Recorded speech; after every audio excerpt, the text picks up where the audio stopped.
पाकिस्तान के पास शरण में आने के अलावा और कोई चारा ही नहीं था। आपने शरण दिया क्यों? किसकी जिम्मेदारी है भाई? जिम्मेदारी हमारी ही है।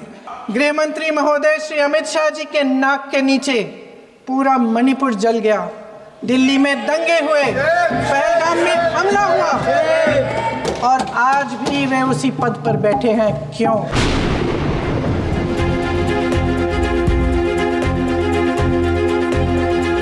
उन्होंने हमारे रिहायशी इलाकों पर हमला किया, फिर भी हमने इनके रिहायशी इलाकों पर हमला नहीं किया। सिर्फ इनके एयरबेस और एयर डिफेंस सिस्टम को निशाना बनाया और उनकी आक्रमण करने की क्षमता को पंगु कर रख दिया। हमारी पूरी सेना, पूरी वायुसेना, पूरी नौसेना अक्षुण्ण थी और उनकी हमला करने की क्षमता को हमने छिन्न विछिन्न कर दिया। पाकिस्तान के पास शरण में आने के अलावा और कोई चारा ही नहीं था। इसलिए मान्यवर, इसलिए 10 मई को डीजीएमओ ने, पाकिस्तान के डीजीएमओ ने भारत के डीजीएमओ को फोन किया और 5 बजे हमने इस संघर्ष को विराम किया। उन्होंने कहा कि पाकिस्तान के पास शरण में आने के बजाय कोई चारा ही नहीं था। आपने शरण दिया क्यों? वो आते हैं आपके देश के अंदर, लोगों को मार डालते हैं और आप उनको शरण दे रहे हैं। क्यों दिया शरण? इसका जवाब क्यों नहीं दिया है एक भी भाषण में? मान्यवर, लोग कल सवाल उठा रहे थे कि इतनी अच्छी पोजीशन में थे, आपने युद्ध क्यों नहीं किया? युद्ध के कई परिणाम होते हैं मान्यवर, करना न करना वो सोचकर करना पड़ता है। मगर मैं इसी देश के इतिहास से कुछ घटनाएं बताना चाहता हूं। 1948 में मान्यवर, कश्मीर में हमारी सेनाएं निर्णायक बढ़त पर थी।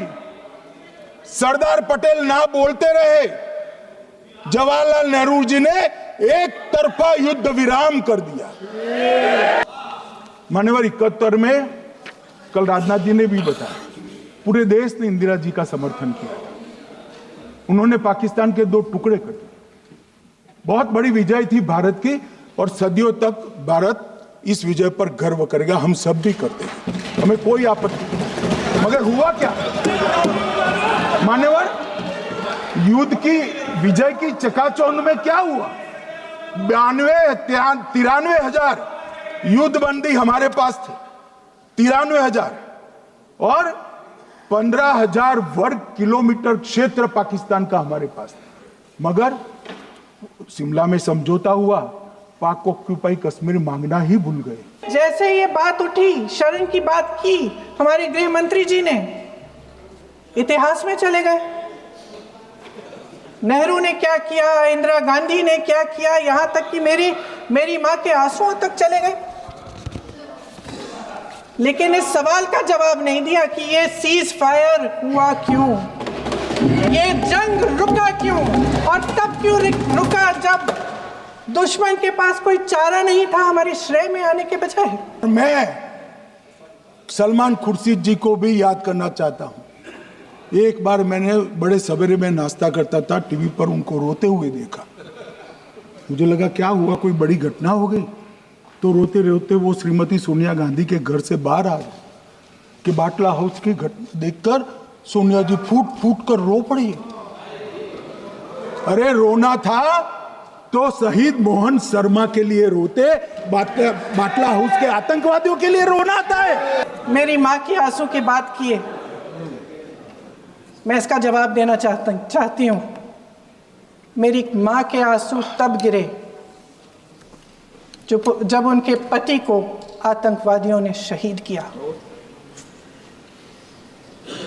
जब वे मात्र 44 साल की थी। और आज अगर मैं इस सदन में खड़ी हूँ और उन 26 लोगों की बात कर रही हूँ, मैं इसलिए कर रही हूँ क्योंकि मैं उनका दर्द जानती हूँ, महसूस करती हूँ। 2004 के दिसंबर में कोटा कानून रद्द हुआ।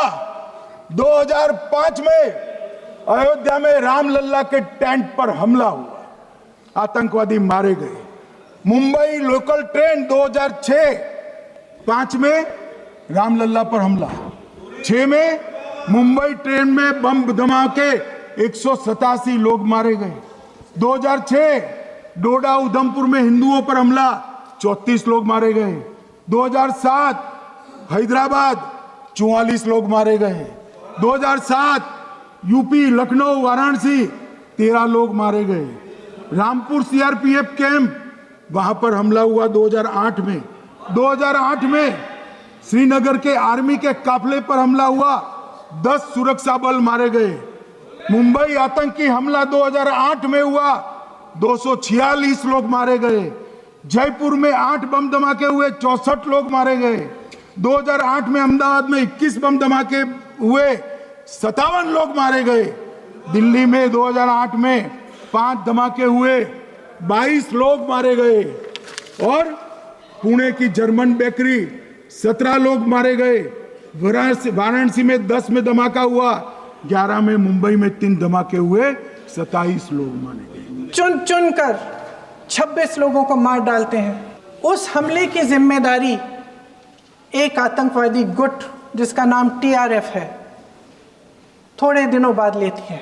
और अप्रैल 2020 से लेकर 22 अप्रैल 2025 तक इन्होंने 25 आतंकवादी हमले किए। गृह मंत्री महोदय ने जब यूपीए सरकार के समय के आतंकवादी हमले गिने तो लगभग 25 गिनवाए थे अभी अपने भाषण में।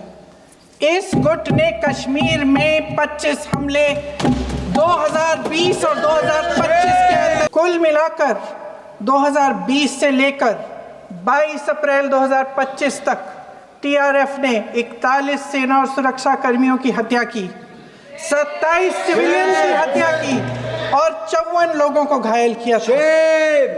भारत सरकार ने टीआरएफ को आतंकवादी संगठन का दर्जा कब दिया?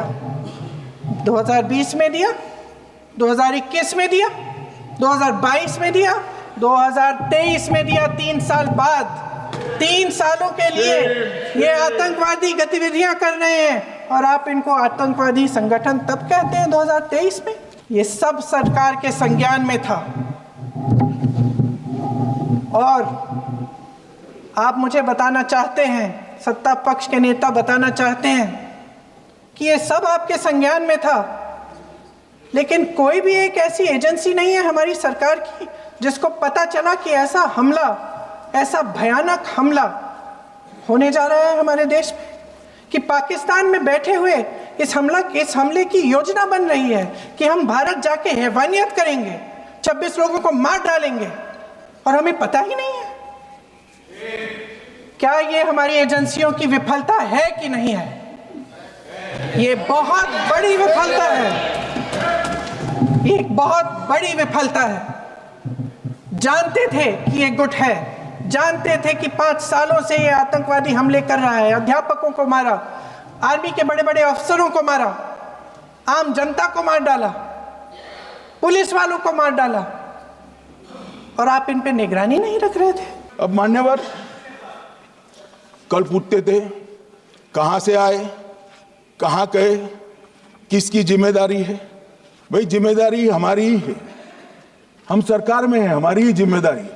मगर मैं पूछता हूं जब आप सरकार में थे तब क्या क्या हुआ था, इसकी जिम्मेदारी किसकी थी और क्यों निर्वहन नहीं किया, वो भी बाद में पूछूंगा। कल सत्ता पक्ष और आज भी सत्ता पक्ष के नेताओं ने 2008 के मुंबई के हमलों का जिक्र किया, बार बार कहा कि मनमोहन सिंह जी की सरकार ने कुछ नहीं किया।